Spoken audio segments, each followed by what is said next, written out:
चलिए यार next question solve करते हैं यार। ये है क्लास 10 मैथ्स चैप्टर 9 एक्सरसाइज 9.1 का क्वेश्चन नंबर 12 यार। एक बार क्वेश्चन को ध्यान से देखो क्या गिवन है यार। देखिए यहाँ पे एक बिल्डिंग है यार AB, ठीक है, एक टावर है यार CD।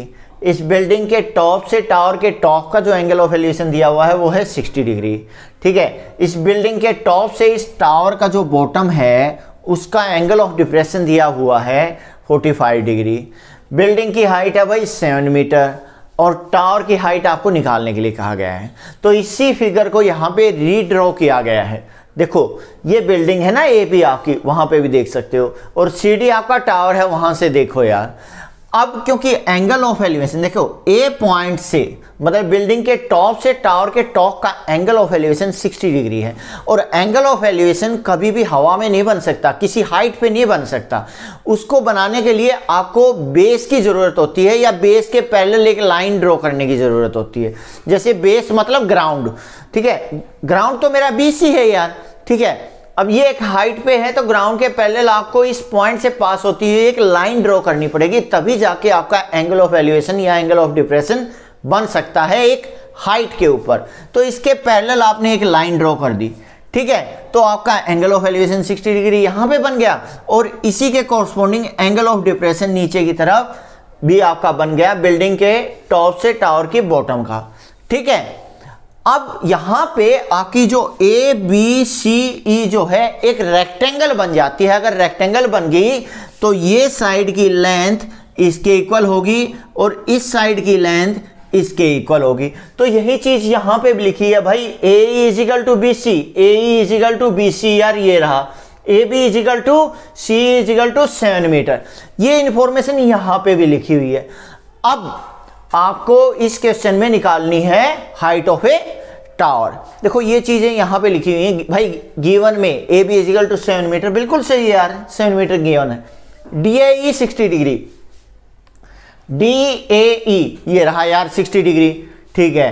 एंगल EAC और BCA है 45 डिग्री, EAC ये 45 डिग्री और BCA ये भी 45 डिग्री। आपको पता है यार कि नहीं दो पैरेलल लाइन को अगर कोई ट्रांसवर्सल कट करता है, देखो पैरेलल लाइन है यहाँ पे AE और BC, इनको अगर ये ट्रांसवर्सल कट करेगा तो ये जो एंगल बनेंगे ना ये ऑल्टरनेट इंटीरियर एंगल बनेंगे और इक्वल होंगे, और यही चीज यहाँ पे लिखी हुई है, ठीक है। अब एक और चीज आपको फाइंड करना है हाइट ऑफ ए टावर। यार हाइट ऑफ ए टावर अगर यहां पे देखें तो मेरे हाइट ऑफ ए टावर तो यार मेरा CD है और एक पॉइंट E बीच में है, तो मेरा जो height of A CD break हो गया CE प्लस D, भाई यहां पे लिख दिया, तो मतलब C की वैल्यू तो 7 है यार, ये अभी लिखी हुई है आपने 7 प्लस D। तो अगर मैं DE निकाल लूं तो मेरी हाइट ऑफ ए टावर निकल आएगी, तो मेरा ओवरऑल टारगेट DE निकालना है, ठीक है। अब एक्चुअल में क्वेश्चन स्टार्ट होता है। अब अपनी फिगर में आपको क्या देखना है, कितनी राइट एंगल ट्रायंगल है with angle of elevation, angle of depression की बात नहीं करनी। अगर मैं फिगर को ध्यान से देखूं तो मेरी जो पहली right angle triangle with angle of elevation बनती है वो है ABC, और वो मैंने यहां पे ड्रॉ की हुई, ठीक है। और जो दूसरी राइट एंगल ट्रायंगल बनती है वो है DAE, जिसमें भी एंगल ऑफ एलिवेशन है। अब यहां पे एक ट्रायंगल ये AEC भी बनती है जिसमें एंगल ऑफ डिप्रेशन है। भाई 90 डिग्री एंगल यहां पे है, बिल्कुल सही, लेकिन एंगल ऑफ डिप्रेशन के साथ है मैं वो नहीं लूंगा क्योंकि मेरा क्वेश्चन कॉम्प्लेक्स हो जाएगा। तो मैंने सिर्फ एंगल ऑफ एलिवेशन के साथ ये दो फिगर ली, DAE, देखो DAE, ठीक है, और दूसरी ABC वो यहां पे है। अब इस फिगर के अंदर जो इंफॉर्मेशन है, ये हाइट जो है परपेंडिकुलर वाली 7 मीटर है, बेस मुझे पता नहीं भाई, एंगल 45 डिग्री है, और जो दूसरी ट्रायंगल है वो ये है।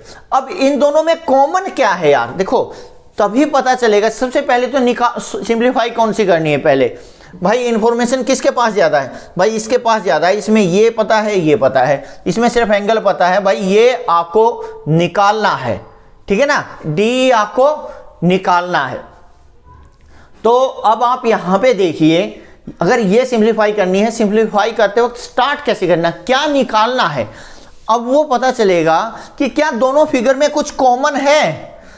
अब BC है इसका बेस, इसका AE है यार। BC और AE तो इक्वल हैं, अगर ये पता चल जाए, कॉमन यही है, अगर ये पता चल गया तो मुझे इसका भी पता चल जाएगा।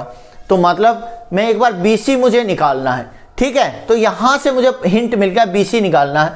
तो इसको और इसको यूज करके कौन सी ट्रिग्नोमेट्रिक रेशियो दिमाग में आती है, वो आती है यार टेंजेंट वाली, ठीक है। तो मतलब टेंजेंट 45 डिग्री बन गया परपेंडिकुलर बाय बेस, मतलब AB बाई BC। भाई टेंजेंट 45 डिग्री होता क्या है, एक बार टेबल में देखो यार, ये है टेंजेंट, ये है 45, अच्छा 1 यार, 1 यहाँ पे पुट कर दिया।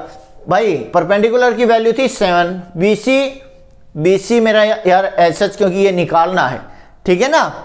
तो अब क्या करेंगे, इस स्ट्रक्चर में तो यार क्रॉस मल्टीप्लिकेशन ही करते आए हम, ठीक है ना। 1 बाई 1 लिखा, ठीक है यार, 7 बाई BC क्रॉस मल्टीप्लाई किया, BC into 1 BC is equal to 1 into 7 7। तो BC की वैल्यू मेरी आ गई 7, तो इसका मतलब तो AE की वैल्यू भी मेरी 7 आ गई, क्योंकि BC is equal to AE is equal to 7 जो आ गया, इसको आपने यहां पे पास ऑन कर दिया, ठीक है। अगर इस ट्रायंगल में देखें, आपको ये निकालना है, AE की वैल्यू है आपकी 7, तो कौन सी ट्रिग्नोमेट्रिक रेशियो दिमाग में आती है भाई, वो है टेंजेंट 60 डिग्री, मतलब परपेंडिकुलर बाई बेस। परपेंडिकुलर मतलब DE, बेस मतलब AE। भाई DE की तो SH हो गया, और AE की वैल्यू अभी निकाल के आए हैं 7, ये यहां पे पुट कर दिया। टेंजेंट 60 डिग्री की वैल्यू क्या होती है यार, एक बार टेबल में देखो, टेंजेंट ये रहा यार 60 डिग्री √3।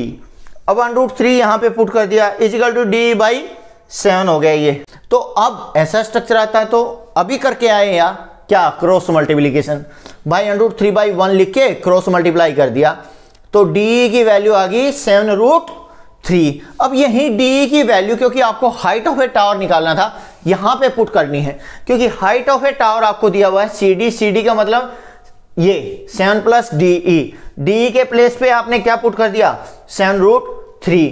तो देखो यार 7 को 7 इंटू 1 आप राइट कर सकते हो, ठीक है, प्लस 7√3, तो 7 कॉमन निकल गया, तो 1 प्लस √3। अब इसी को रीराइट करके आपने नेक्स्ट स्टेप लिखा हुआ है। तो ऐसा करके आपका ये क्वेश्चन आराम से सॉल्व हो जाता है। बहुत अच्छा और बहुत इंपॉर्टेंट क्वेश्चन है एग्जाम पॉइंट ऑफ व्यू।